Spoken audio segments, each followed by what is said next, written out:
El siguiente programa es para todas las edades. No contiene escenas de sexo o violencia. Es apto para toda la familia. Cuenta con el sistema Closed Caption y es financiado con recursos del Fondo Único de TIC.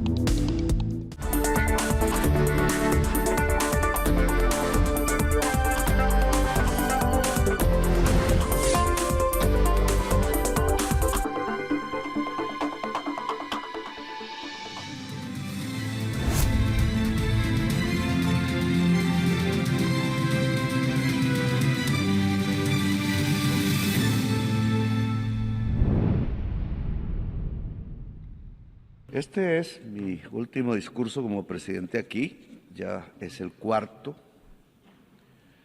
En el primero anuncié a la Asamblea que era muy posible que estallara un conflicto al lado de Ucrania en Palestina. Pedí que se hiciera una conferencia de paz. Los que no tenemos bombas ni grandes presupuestos no somos escuchados aquí, pero 4 años después, ya hoy, lo dantesco de la situación de Palestina no me llevó a pensar que lo mismo o casi lo mismo podría ocurrir en el Caribe colombiano cuando tiran misiles a personas jóvenes desarmadas en el mar.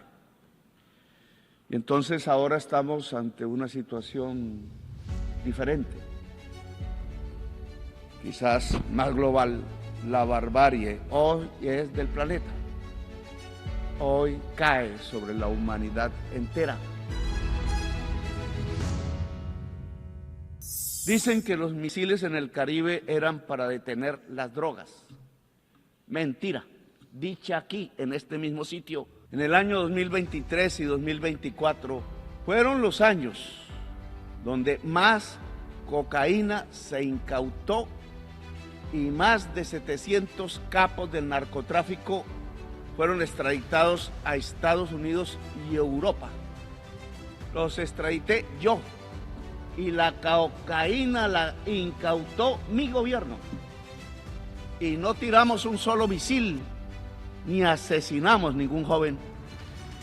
Los años donde probé que es más eficaz sustituir voluntariamente con los cultivos de hoja de coca que erradicarla forzadamente con glifosato y fuerza sobre los campesinos pobres de Colombia. He cambiado la fracasada y violenta guerra contra las drogas por una eficaz política antinarcotraficante, que es diferente, no confundir la sustancia muerta con la persona codiciosa. La política antidrogas no es para detener la cocaína que llega a los Estados Unidos. La política antidrogas es para dominar los pueblos del sur en general. No mira la droga, mira el poder y la dominación. Por eso hablo ante ustedes como un presidente desertificado por el mismo presidente Trump, sin que él tuviera ningún derecho a hacerlo, ni humano, ni divino y sin razón mental. A centenares de miles de campesinos colombianos los han masacrado como masacran a los niños en Gaza. Las masacres fueron hechas en Colombia por políticos que eran senadores, presidentes, ministros, ligados y sobornados por la mafia colombiana del narcotráfico, aliados al mismo tiempo a la extrema derecha de la Florida en Estados Unidos y ahora aliados al gobierno de Trump. En Colombia se ha incautado la más alta cantidad de cocaína de toda la historia del mundo y lo hizo este gobierno y me desertifican. En Colombia hemos logrado detener el crecimiento de la tasa de crecimiento de los cultivos de hoja de coca, que venía de 43% anual en el gobierno de Duque y lo he bajado en este año a 3% y no desertificaron a Duque, que tenía un financiador narcotraficante en su campaña, y sí a Petro, porque dice cosas y verdades. Luego, la política antidrogas no es para la salud pública de la sociedad, sino para la política del poder. No quieren que se haga luz en la América Latina y llegue de nuevo la hora de los pueblos. Los jóvenes asesinados con misiles en el Caribe no eran del Tren de Aragua, que nadie quizás conozca aquí su nombre, ni de Hamas. Eran caribeños, posiblemente colombianos. Jóvenes en una lancha, si tuvieran un cargamento ilícito, no eran narcotraficantes, eran simples jóvenes pobres de la América Latina que no tienen otra opción. Los narcotraficantes viven en otra parte y no es en la América Latina. Trump lanza misiles sobre lanchas desarmadas de migrantes y los acusa de narcotraficantes y terroristas sin ellos tener una sola arma para defenderse, cuando los narcotraficantes viven en Nueva York, aquí mismo, a unas cuantas cuadras, y en Miami, y hacen acuerdos con la DEA, donde les permiten traficar en África, en Europa, Rusia o China, pero no en los Estados Unidos, país que detiene el crecimiento del consumo de cocaína sin rebajarlo, solo porque sus enfermos drogadictos pasaron, y son enfermos, pasaron a consumir la droga mortal de la contracultura de la humanidad en tiempos de la extinción por la crisis climática, el fentanilo. Este fentanilo se produce en el aparato industrial de los Estados Unidos, aquí, cerca de aquí, y aquí están los consumidores. Es un autoconsumo estadounidense que deriva lo peor de lo que se ha podido entender de drogas en la historia de la humanidad desde que supimos del vino, del alcohol o de la cerveza. Adictos al fentanilo y a la gasolina, venenos totales de la vida en el mundo. Peor la gasolina que el fentanilo. En 10 años, la cocaína mataba por venenos que le mezclaban 3.000 personas al año en este país. Hoy el fentanilo mata 100.000, 33 veces más. ¿Mejoró Estados Unidos con 50 años de una política absurda? ¿O empeoró y está conduciendo a su sociedad a la muerte dantesca de la droga que mata el cerebro y el pulmón?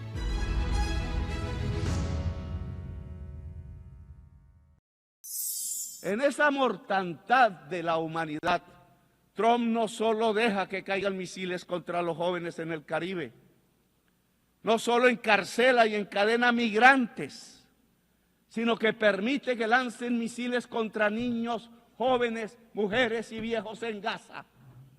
Se hace cómplice del genocidio porque es genocidio y hay que gritarlo una y otra vez. Este recinto es testigo mudo y cómplice de un genocidio en el mundo de hoy, cuando creíamos que era solo propiedad de Hitler. En Colombia no hemos aumentado la tasa de homicidio. Tenemos la tasa de desempleo más baja del siglo en el país. Tenemos la tasa de pobreza más baja del siglo en nuestras estadísticas. E impulsamos nuestra agricultura 10% anual real y nuestra industria al 5% anual. Y llegaron turistas como nunca por millones a mirar nuestra enorme belleza, el país de la belleza y de la diversidad natural y humana y cultural. Y buscamos paz hablando con narcos y rebeldes. No me da pena hablar siempre para salvar vidas, poniendo por principio la erradicación total de las economías ilícitas y la erradicación de los cultivos de hoja de coca por voluntad misma de los campesinos que están cansados de la violencia. y ya llevamos 25.000 hectáreas erradicadas voluntariamente. Tenemos éxito en nuestra política nueva, que no es de drogas, es antinarcotraficante, que es diferente. Le agradecemos a los países que nos han ayudado a sembrar paz: Qatar, Cuba, México, el Estado del Vaticano, Noruega, Brasil y Venezuela. No le agradecemos a los que nos quieren llevar a la guerra entre nosotros mismos.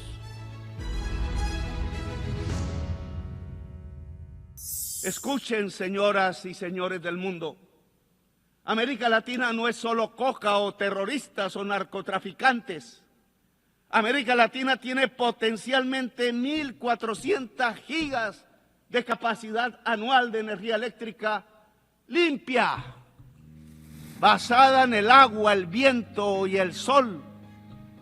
Y Estados Unidos en el norte, aquí, demanda todos los años 1.200 gigas de energía, que hoy son en un 70% fósiles, es decir, basadas en carbón, gas y petróleo.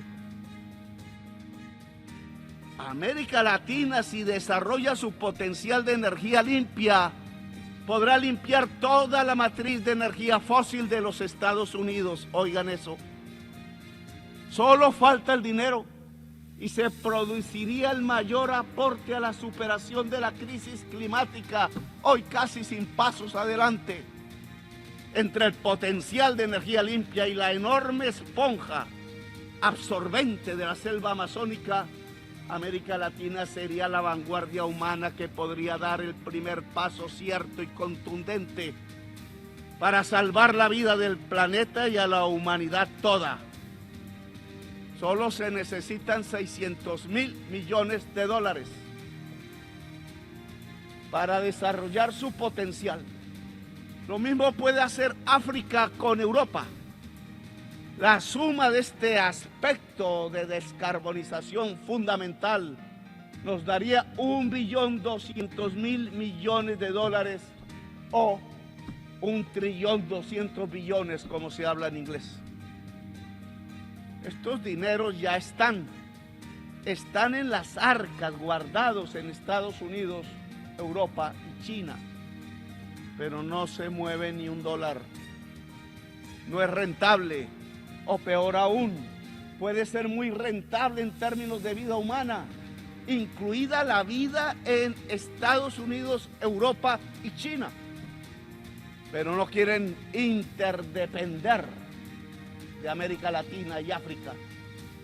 Saben que unir la energía limpia de América Latina y África a las economías fósiles del norte no solo descarboniza el planeta, salva del colapso climático, sino que también cambia el poder mundial, el que aquí a veces habla, pero habla todos los días es con bombas y no con palabras. La descarbonización vuelve al poder una democracia global y cambia las relaciones de producción, porque aparece primero la vida y la humanidad como prioridad sobre la codicia. Según la ciencia, tenemos 10 años para caer en un punto de no retorno. 10 años. Y donde ya pasemos a ese punto no se puede hacer nada. Solo observaremos las catástrofes y las sentiremos incluso en nuestra propia familia, porque será irreversible la extinción de la vida, incluida la humana. La solución es dejar de consumir carbón, petróleo, gas, hidrocarburos y pasar rápido al agua, el sol, el hidrógeno verde, los vientos. Pero la palabra descarbonización suena ahora subversiva en las conferencias de los grupos de países poderosos, el G7, el G20 y en Davos, los mega ricos. Esos dineros de los que hablo aquí, 600.000 millones de dólares, 1.200.000 millones, son en 1 o 2 ceros mayor que la cifra que prometieron los países desarrollados dar y que son limosnas. Y no cumplieron. Desde la COP de París porque no les interesa la descarbonización. Y es entre ceros la demasía de la cifra sobre los exiguos préstamos de la banca multilateral, que son eso, pura limosna inocua, pura ideología pensando que la rentabilidad del capital limpia la atmósfera y salva la vida. Mentiras ideológicas, fantasmagóricas, fetiches, para que no miremos arriba y no actuemos como humanidad. La crisis climática implica priorizar en todos los presupuestos públicos la inversión en descarbonización y adaptación. Necesita por completo una política financiera mundial diferente y abolir la prima del riesgo de la deuda. ¿Quién dijo que son riesgosos los países que no son riesgosos? Los países que emitan más gases efecto invernadero, como el segundo o primero de la Tierra. Y que sí son riesgosos los países que absorbemos el CO2 y tenemos selvas y muchos agua y absorbemos en el sur el CO2 del norte. Porque el mercado dice lo contrario, si no es porque está equivocado y va camino al abismo de la vida. Se necesita condonar deuda en los países más pobres y cambiar pagos de deuda externa por inversión en la adaptación y mitigación de la crisis climática. Sí, señores de la China y Alemania y Estados Unidos y Wall Street y París y la Bolsa de Londres, si ustedes quieren recoger los intereses de la deuda externa en nuestros países, encontrarán cementerios y muertos, y cuando vayan a recogerlo ustedes también serán cementerio y muertos. No sirve ese dinero en medio de los cadáveres.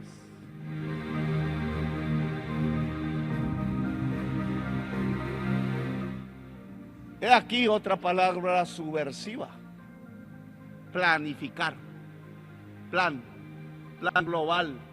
Se olvidó la palabra por el mercado. No se necesitaba planificar, dijeron, cuando planificar es de los seres humanos. Es anatema. Tanta creencia religiosa y falsa se desató sobre el mercado. Creencia fundamentalista, pensando que llevaba el mercado a la felicidad.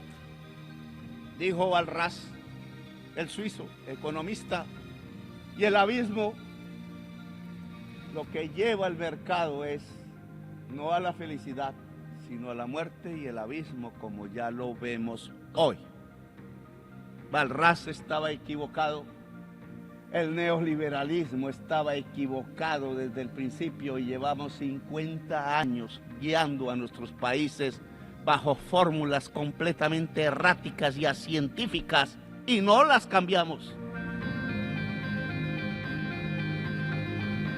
El plan debe ser vinculante a los estados nacionales, realizado en una democracia global, supervisado en su cumplimiento por el Consejo de Seguridad sin veto. Pues sepámoslo, el mercado no soluciona la crisis climática, sepámoslo de una vez, porque él mismo la produjo. Fue el capital, que es una relación humana desigual entre quien es el dueño de la máquina hambrienta de carbón y petróleo y el asalariado trabajador, hombre o mujer, que tiene que producir cada vez más cosas para que el patrón venda esas cosas hechas con la máquina del patrón, que necesita cada vez más petróleo, lo que produjo la crisis climática: hacer más, vender más, ganar más y más, y usar cada vez más entonces carbón, petróleo hasta nuestros días, pero no hasta la eternidad, porque ha llegado el petróleo y el carbón hasta su final, que quizás es el final del capital. Si no es del capital, será de la humanidad y de la vida entonces.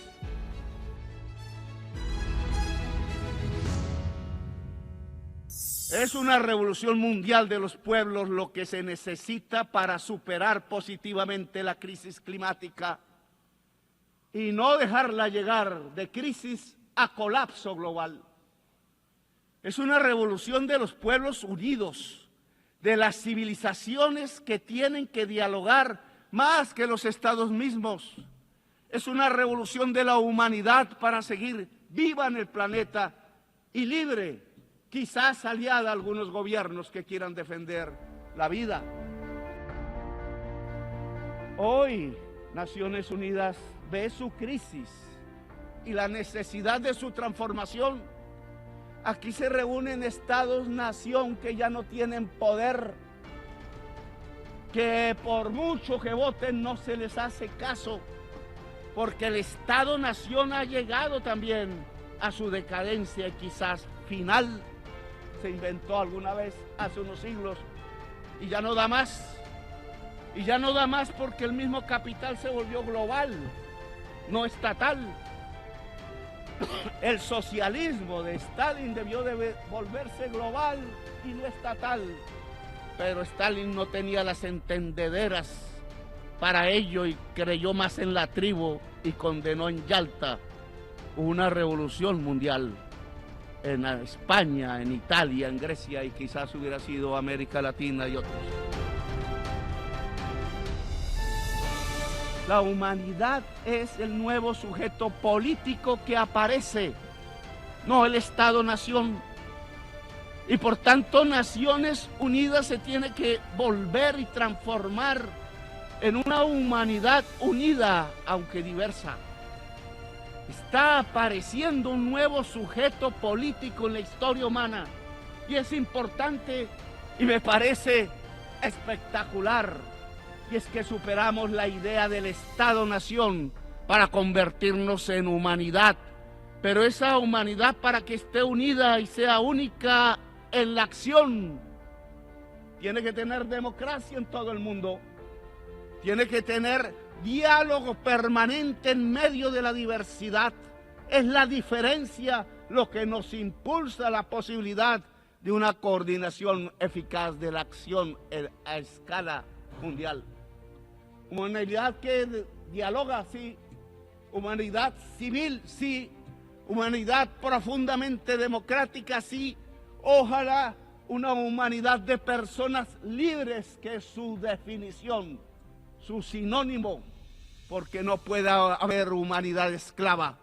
La humanidad esclava no es humanidad, es bestia el que esclaviza, pone cadenas a migrantes, lanza misiles sobre jóvenes, acribilla con misiles niños y niñas en un poblado muy cerca donde nació Jesús. Hoy hacen lo mismo que Hitler. Construyen campos de concentración para migrantes y aplauden las mayorías electorales y dicen que son de una raza inferior los migrantes y colectivizan culpas en ellos como hicieron con los judíos y los llaman terroristas e inferiores y ladrones, narcotraficantes todos, dicen.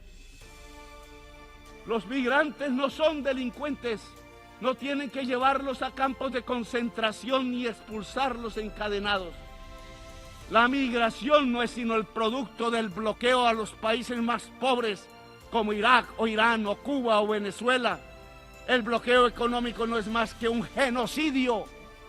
La migración no es sino el producto del empobrecimiento de los países más pobres por una deuda impagable y codiciosa. La migración no es más sino la consecuencia de las guerras y las invasiones por el petróleo desatadas por Estados Unidos y la Europa de la OTAN.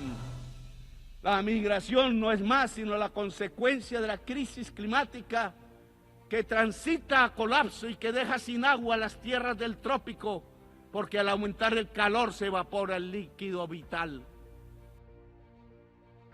La solución a la migración no es otra o muy diferente a las cadenas, a las cárceles, a los misiles. Usan la migración como excusa para no hacer nada contra la crisis climática que barre cada día con la vida Buscan la migración para ganar votos de blancos y viejos y viejas, pero para desde el poder ocultar que hay que acabar con el consumo del carbón y del petróleo y lo incentivan para taladrar y taladrar y taladrar. La ONU tiene que cambiar ya, una ONU diferente, humana. Debe antes que nada detener el genocidio de Gaza. La humanidad no puede permitir ni un día más de genocidio, ni a los genocidas de Netanyahu ni sus aliados en Estados Unidos e Europa, dejarlos libres. Las Naciones Unidas deben hacer respetar los tribunales internacionales de justicia, el derecho internacional, que es la base de la civilización y de la sabiduría de la humanidad condensada en la historia, y debe hacer cumplir las sentencias de su justicia. La diplomacia ya acabó su papel, señores, en el caso de Gaza. No pudo solucionarlo. No es cierto, y me disculpa Macron, que podamos insistir y insistir en hablar y en hablar cuando cada segundo cae un misil y destroza los cuerpos de bebés inocentes, bebés niños y bebés niñas en el país árabe de Palestina. Cada día de mociones vetadas en el Consejo de Seguridad de la ONU, cada día que pasa, son más los niños bombardeados, cada veto más bombas, cada veto más muertos. El que veta, que piensa, no es madre, no es padre, no está vivo, viene quizás de fuerzas oscuras, es un robot, porque no tiene corazón para vetar. El genocidio debe parar con lo que sigue a la diplomacia. Es con una votación de la Asamblea de las Naciones Unidas, ¿sí? Y no con una votación del Consejo de Seguridad, que vetan. Es con una Uniting for Peace para Palestina, conformando una fuerza armada para defender la vida del pueblo palestino. Palabras y armas toca hoy. Es un ejército poderoso de los países que no aceptan el genocidio. Por eso invito a las naciones del mundo y a sus pueblos sobre todo, como parte de la humanidad, a unir ejércitos y armas. Hay que liberar a Palestina. Hay que levantar la bandera rojinegra de la libertad o muerte que alzó Bolívar, sin olvidar el color blanco que levantó junto al rojinegro, color de la paz como esperanza, para que haya esperanza de vida en la tierra y en el corazón de la humanidad. La ONU debe empezar su cambio deteniendo el genocidio en Gaza con la efectividad de un ejército de la salvación del mundo, votado por la Asamblea de las Naciones Unidas y sin veto. Después de salvar Gaza pasaremos al plan para descarbonizar la economía del planeta, para que sea un hecho democráticamente construido a escala mundial y funde democracia global, y que el órgano que vigile su aplicación rápida sea el Consejo de Seguridad, pero sin vetos, y que sea vinculante sobre la OMC, el Banco Mundial, el FMI, el sistema financiero privado, por la gran capacidad que tiene el sistema financiero nacional y mundial de centralizar el capital. Es desde allí donde la humanidad puede regular el capital para subordinarlo a la vida y a la humanidad. Un capital regulado y subordinado a la vida y a la gente.